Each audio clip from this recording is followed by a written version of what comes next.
Hello friends welcome to my study academy classes पिला माने आजिरो class रे आमे एमआईएल ओडिया ऑप्शनल रो गोटे लॉन्ग क्वेश्चन आलोचना करबा पिला माने सरह सुंदरी कवितारू दूतींकर चरित्र चित्रण करबा कोन ना सरह सुंदरी कवितारू दूतींकर चरित्र चित्रण करबा आमे गोटे लॉन्ग क्वेश्चन टे आलोचना करबा आमे पूर्वरु पिला माने परशुराम भेट कवितार आमे गोटे लॉन्ग क्वेश्चन ओ 1 mark 2 mark and MCQ question answer मध्य आलोचना कर सारिचु जो माने से वीडियो टी देखि ना प्लेलिस्ट को जाई से माने देखि परिबो ठीक अछि।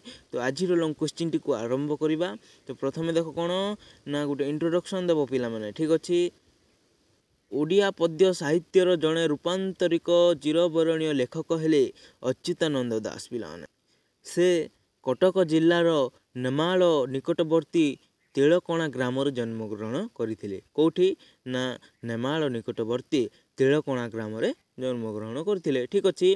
तांको पिता देख पिले तांको पिता दीनबंधु खुंटिया और माता पद्मावती ठीक अछि।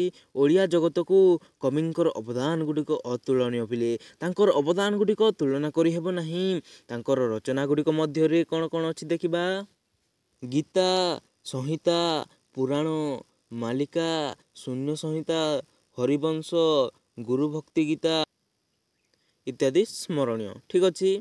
एमती गुटे कोन ना गुटे इंट्रोडक्शन दे देबो तापर कोन ना गुटे लॉन्ग क्वेश्चन टी को आरंभ करिवो पिले देखो आउरी कोन अछि देखो आलोच्य सरह सुंदरी कविताटी कविंकर हरिवंश काव्यर तृतीय खंडर एकम अध्यायरु आसे अछि पिला माने प्रथम अध्याय बा एकम अध्यायरु कोठारे आसे अछि ना हरिवंश जो तांकर काव्य रछि सेथिर तृतीय खंडर एकम अध्यायरु आसी अछि। उक्त कविता रे कवि दूतींकर चरित्र को अति चमत्कार भाव रे उपस्थापन करिसंती पिला माने एही लॉन्ग क्वेश्चन रो जो भी क्वेश्चन आसुना काहे कि एही चैप्टर रो जो भी लॉन्ग क्वेश्चन पढुना काहे कि तुमे ए गोटे लॉन्ग क्वेश्चन लिखि देले हे जिवो ठीक अछि। दूती सरह सुंदरी राधा कृष्णंकर मिलनकारिणी भाव कोन ना अवतारिता पिला माने राधा कृष्णंकर मिलनकारिणी भाव अवतारिता के ना सही दूती सरह सुंदरी से कृष्ण जन्म होइथिबार सुनी गोपपुर रे उपस्थित होइछि बा पहुंचीछि के ना सही दूती सरह सुंदरी पिला माने जन्म होइथिबा कृष्ण जन्म होइथिबार सुनी से केउठार अवस्थित होला ना गोपपुर रे पिला माने से रात्रि रो बेनी घड़ी समय रे रात्रि रो बेनी घड़ी अर्थात 2 घड़ी समय रे नंदंको घरे पहुंचीछि पिला माने नंदंको घरे कोन ना पहुंचीछि ठीक अछि।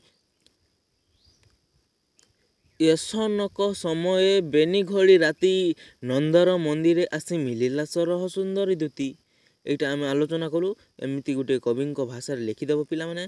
नेक्स्ट देखो पिला माने सरह सुंदरी देखा श्यामला वर्णर पिला माने क्वेश्चन रे भी आसीबो एटा को भल भाव मन रखिबो सरह सुंदरी दूती देखा केमिति ना श्यामला वर्णर दंत विहीन तार मुख पाचिला मुंड बाल तार दंत नथिला पिले तार दांत नथिला तार पाचिला मुंड बाल तार मुंडर बाल सब पाची जाइथिला पिला माने हाथ रे मुदी कंकण सुवर्ण कोन ना हाथ रे कोन कोन परिधान करथिला हाथ रे मुदी कंकण सुवर्ण बाहुटी पिंदिछि पिला माने हाथ रे कोन कोन ना हाथ रे मुदी पिंदिछि कंकण पिंदिछि सुवर्ण एवं बाहुटी मध्य पिंदिछि ठीक अछि। से नवरस रे पंडिता पिला माने से नवरस रे गुणग्राहिता ठीक अछि।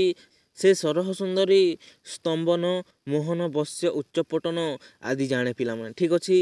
सरह सुंदरी कर्ण रे देख पिला माने कोन परिधान करथिला कर्ण रे तडकी नाकरे नाकचणा सुसंच भीतरे कृष्ण चौरी और पादरे अलता और नुपुर और बेकर नाना रत्नहार पिला माने से परिधान करथिला एटा टिके मन रखि देबो कोठारे कोन परिधान करथिला एटा परीक्षा रे पढिबार बहुत संभावना थाए एमसीक्यू मध्य रे पिला माने ठीक अछि। नेक्स्ट देखो कोन अछि हृदय रे धारण करिछि गंध चतुसम पिला माने हृदय बेकर से कोन ना छाती रे से परिधान करथिला कोन ना गंध चतुसम पिला माने ओ धड़ा लुगा मध्य परिधान करिथिला के ना सही सरह सुंदरी दूती ठीक अछि। सरह सुंदरी खूब सुंदर पिला माने से देखिबा को मध्य खूब सुंदर ओ चतुरी मध्य से बहुत चतुर थिला से कोन ना बहुत चतुरी थिला ठीक अछि।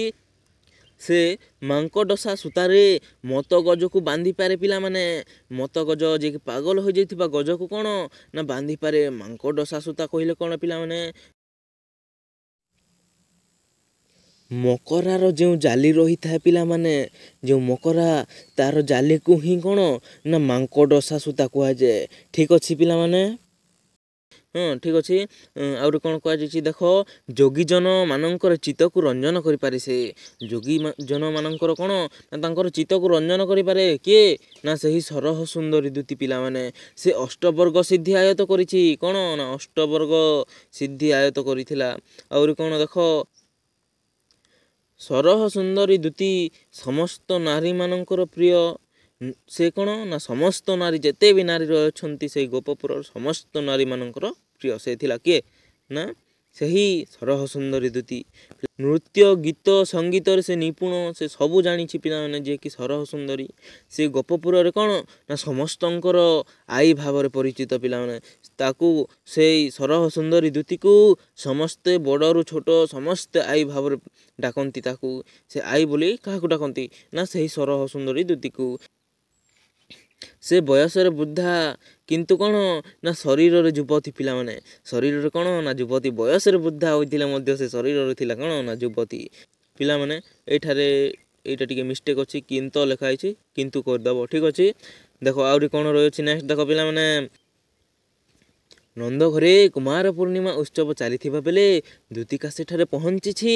କେଉଁଠାରେ ନା ନନ୍ଦଙ୍କ ଘରେ। ଠିକ୍ ଅଛି। କୃଷ୍ଣଙ୍କର ଅପରୂପା ଶୋଭାକୁ ଦେଖି ସେ ଭାବୁଛି ଯେ କ'ଣ ଭାବୁଛି? କିଏ ଦେଖୁଛି ନା ସେହି ଦୂତିକା ଦେଖୁଛି ପିଲେ। ଅପରୂପା ଶୋଭା ଦେଖୁଛି କାହାର ନା କୃଷ୍ଣଙ୍କର ପିଲାମାନେ। ଠିକ୍ ଅଛି। ଆହୁରି କ'ଣ ସେ କ'ଣ ଭାବୁଛି ଦେଖ ପିଲାମାନେ।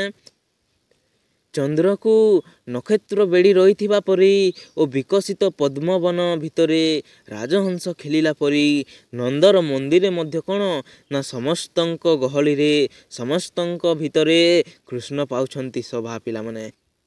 ଚନ୍ଦ୍ରକୁ ଯେପରି ବେଢ଼ି ରହିଥାନ୍ତି କିଏ ନା ନକ୍ଷତ୍ରମାନେ ବେଢ଼ି ରହିଥାନ୍ତି, ସେହିପରି ପିଲାମାନେ କିଏ ନା ଗୋପୀମାନେ ମଧ୍ୟ ସେହି କୃଷ୍ଣଙ୍କୁ ବେଢ଼ିକି ରହିଥିଲେ। ଦେଖ ଆହୁରି କ'ଣ ଅଛି।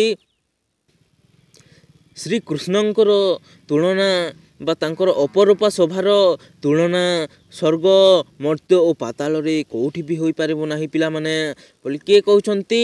କିଏ ଭାବୁଛନ୍ତି? ନା ପିଲାମାନେ ଦେଖ ଦୂତିକା ଭାବୁଛନ୍ତି। ଠିକ୍ ଅଛି।